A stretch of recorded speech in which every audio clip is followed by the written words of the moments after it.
No Man's Sky refunds and Deathstroke? It's GNT.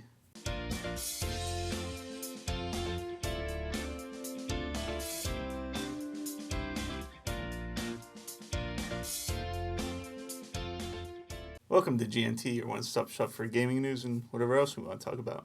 I'm Nick. And I'm Brandon.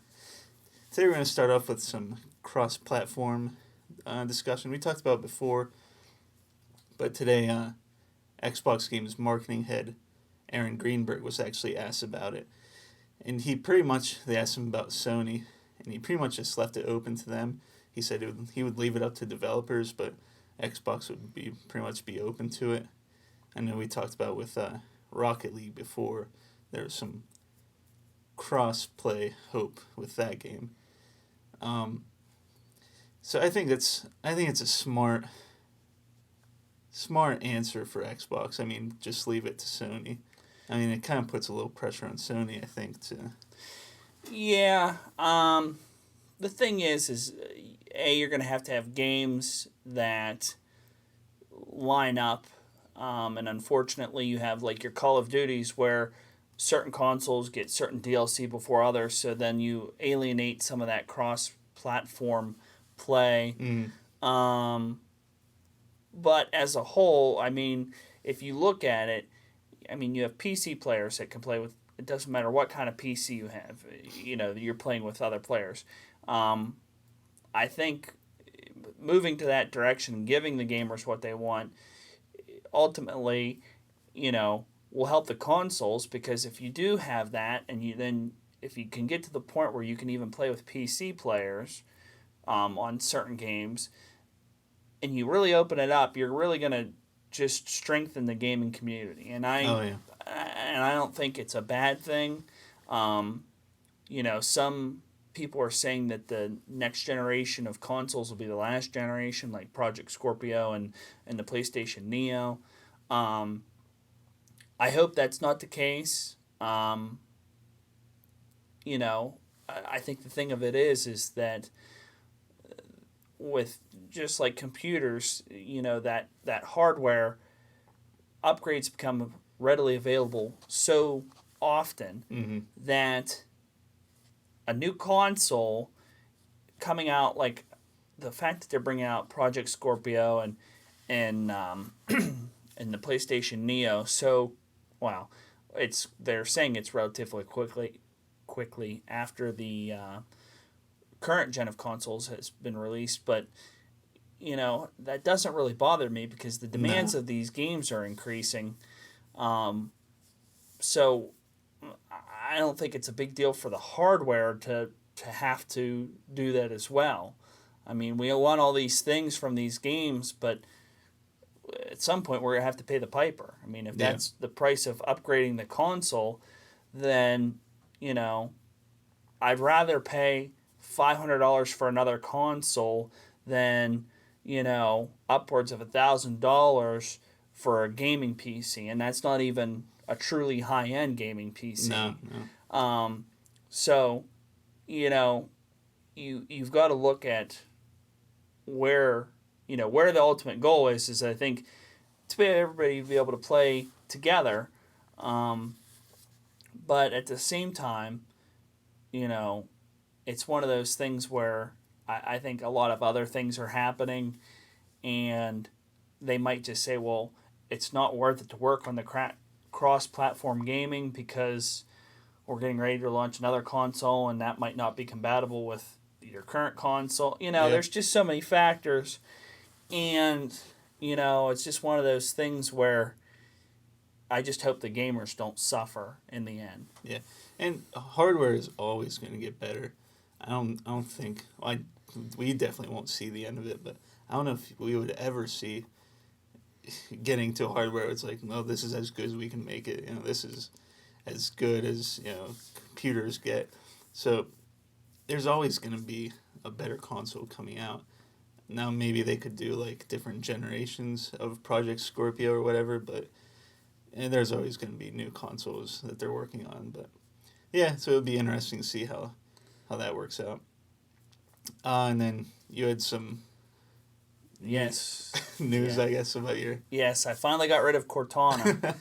if that's even how you say her name. Apparently it isn't, because Oh, it's after saying that probably close to 100 times just to turn on my console, to no avail, I finally figured out that if you go into your settings, under the Cortana, you actually turn it off, and it reverts back to the old Xbox, commands, which, Oh, nice. I went from instantly having to repeat myself a dozen times just to get the console to turn on to saying the one command, Xbox on, and having it react. So for me, Cortana didn't work out. I was very happy to get rid of that, because it was really not hurting my gameplay experience, but it was a little frustrating to think we kind of went backwards, where Yeah. the console reacted so well to all those commands, and then all of a sudden they initiate this Cortana thing, and I can't get it to do anything. Right. Yeah, it's just a lot less convenient. Did you try Cortana? No, I can say no. Cortana. No, I tried Cornholio. That didn't work. And then recently, I guess there have been quite a few people trying to get refunds for No Man's Sky. Some saying they were advertising, being dishonest with the advertising, or whatever reason they used. Steam updated with above the buying option with the refund notice saying the standard Steam refund policy applies to No Man's Sky, and that I think it's 2 hours if you play it over that, then you're probably not going to get your refund. So, I mean, not the best news for No Man's Sky, but I think that going on, I think they're going to have to come out with some big updates or add some stuff to the game, maybe get it back on track, but I think overall, were they misleading? Yeah, I mean, there's a video that's, I think, about an hour long that goes through and points out all these things that were promised in one shape or another, and they really didn't deliver on. But as a whole, I think that it got this hype train going, and so many people jumped aboard that whenever it actually did come out, I mean, if they would have gotten a smaller launch, I think that, I mean, I enjoyed it. I did too. I didn't put a lot of time into it as much as I thought I would. I kind of lost interest. But, I mean, it's one of those games I could go back and pick up and play. Mm-hmm. And I think I will easily get my $60 out of it. But, it's one of those things where I'm content with it. I wouldn't, want a refund for it. I enjoyed it. But at the same time, there are people out there that looked at it and looked what was promised and went into it seeking a whole different experience, and they were let down. And unfortunately, these days that happens with games. A lot of the times games won't live up to the hype that's generated around them, and I think that's kind of where No Man's Sky falls. It got a lot of hype, and all of a sudden it got really big towards the closer to the launch, Yeah. and then it just failed to deliver on to a lot of people. But that's one of those things. I mean, oh, and I didn't know much about it at all. I mean, just from what you told me, leading up to the release, and I played it, and I was happy with. I mean, it's a different game, like we talked about before. It's not for, it's for a certain type of people.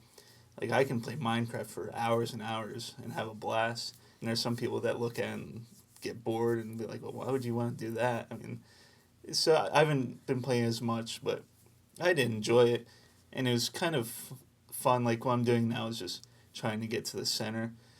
And I have found cooler stuff as I get closer to the center. So I don't know if you're looking for something to do, maybe try that. But well, I think, like a lot of people on a lot of streams I watched on Twitch, where it was just like, okay, I want a 48 slot ship, and then I want a 48 slot backpack, and then I want the 24 slot mining tool or multi-tool. It's like, and they're running and gunning towards these things, and it's like, okay, well, then that's all fine and dandy, but those things aren't really. I mean, you do need the backpack space to some extent to collect different parts that you do need to get to the center of the universe. But at the same time, I feel that you can make it to the center of the universe without being fully maxed out Yeah. in everything. But, it's one of those things where some of the experience or some of the joy of the game is kind of lost whenever you're trying to rush towards those goals where they're just supposed to kind of come naturally. And, whereas if you like find a planet, and I found a planet and I'm able to mine, and then I'm able to upgrade my backpack here and there, and if I left that planet fully maxed out, then that's one thing. But it's not my intention. It's not like I need to find a planet that's got heavy resources so I can max out on this right away. Right. But that's all up to the player. And I think, once again, there were players that were expecting that, okay, they get to that point and then they're going to have this whole other experience. And it was just, okay, now you've got nothing to build on.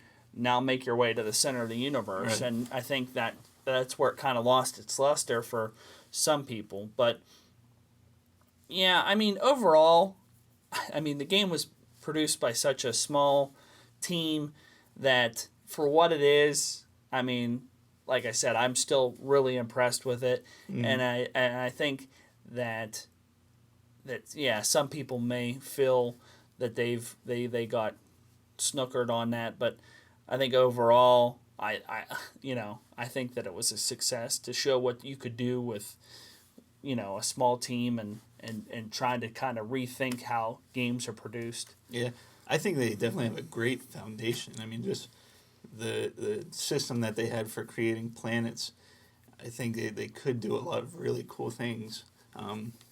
Hopefully they add to it and update it, but we'll see. Nintendo, there was some news about the Nintendo NX. The biggest thing is I think they're targeting a March 2017 release date.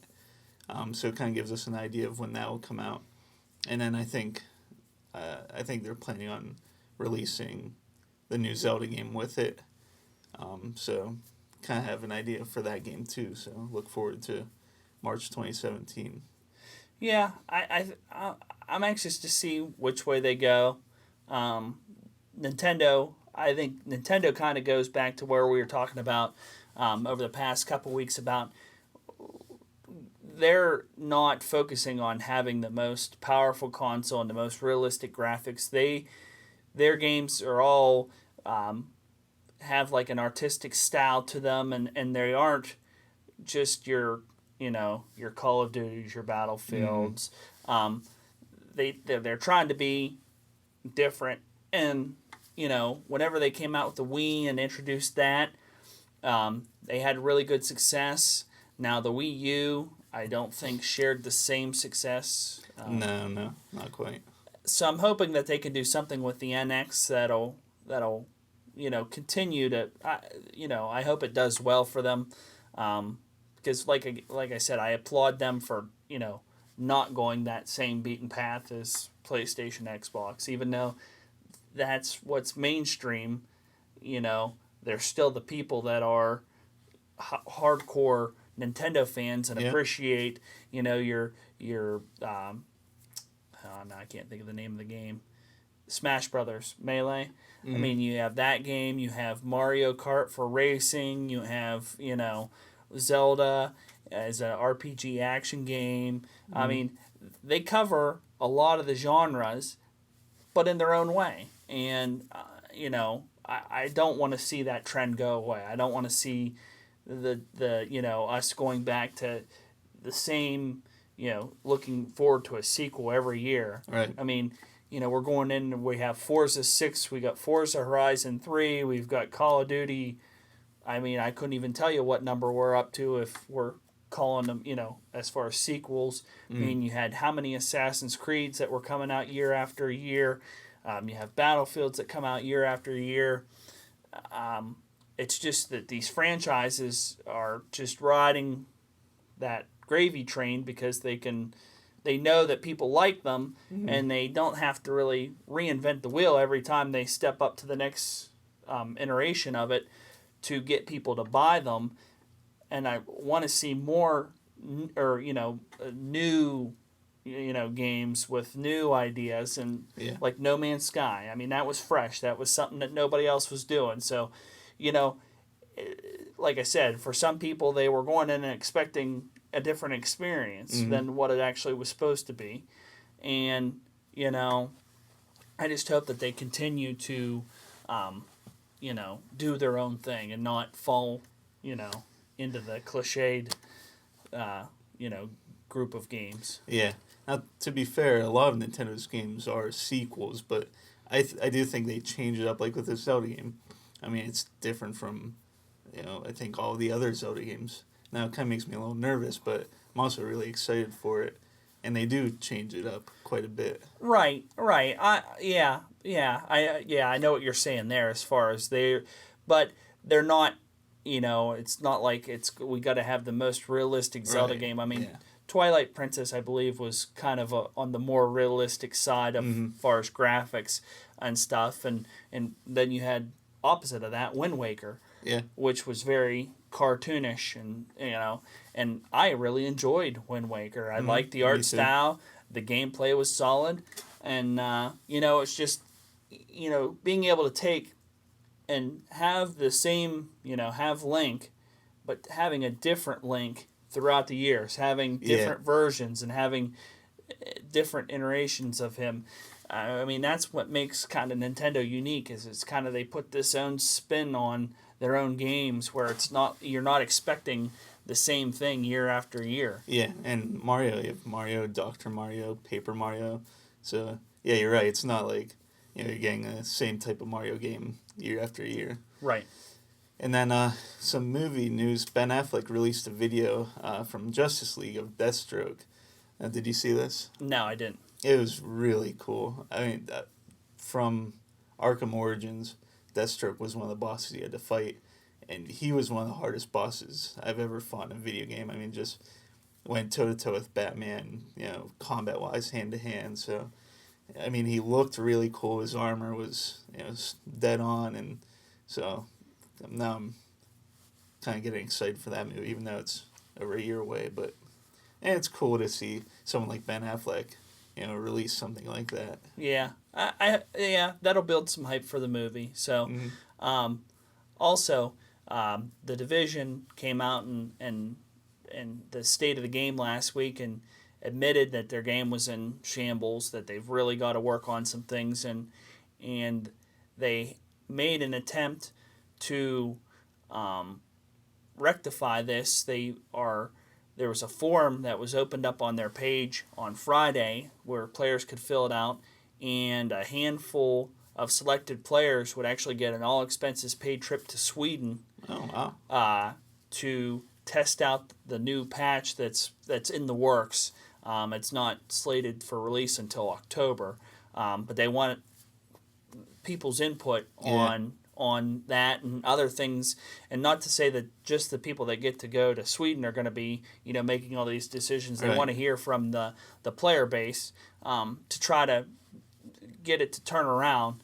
And I know Reddit had a solid, people were always putting suggestions up left and right, and there weren't too many that I read that I didn't think were on, or really needed to be enacted in some way or another, And I think if they look at that and kind of go back and read those, I think those are the changes they need to make. Because there was a huge player base for that game, and I logged on the other day and was playing, and the game, I like the concept of the game. The controls are solid. It's just the tweaking of getting excited to get that stuff, whereas I logged on and I was playing Lexington Event Center for the 100th time, where you're supposed to be able to get the Showstopper, which is a shotgun, and prior to the release of that expansion where they introduced that gun, they wanted people to start using shotguns. So you would think if you wanted people to use shotguns, you would make the drop rate of that gun fairly high to get people to want to use it. I've played that mission, I know, well over 100 times, and I've seen a couple people have them, but I've yet to see one drop for me. Wow. And that's not the way you get people to use a gun. Now, people are using shotguns, but it's only because that's kind of where they made the Sentry's gear set only work with semi-auto weapons, and now people are using shotguns and the Sentry's gear to. Oh, okay. And that's just kind of like the one gear set that truly works. Yeah. I mean, it's exciting to see a game developer go that far to try to rectify the game. Whether it actually happens or not will be another thing, but I guess time will tell. Yeah, it's good that anytime you see them, taking, I guess, direction from the players is good. Well, admitting their shortcomings, first and foremost. Admitting that, we know we have a problem. Players have talked about it a long time. Is this a little too late for them to bounce back? I don't know. I know that their player base has dwindled heavily since the release of the Underground DLC. So it'll be anxious to see once they come out with that patch if it does bounce back. All right. Yeah. Well, thanks for watching. Leave a comment with your thoughts. Hit that subscribe button, and we'll see you next time. All right. Look at, just reach for my, look at that. Look at that. That's some kind of porno dance right there. That was wrong.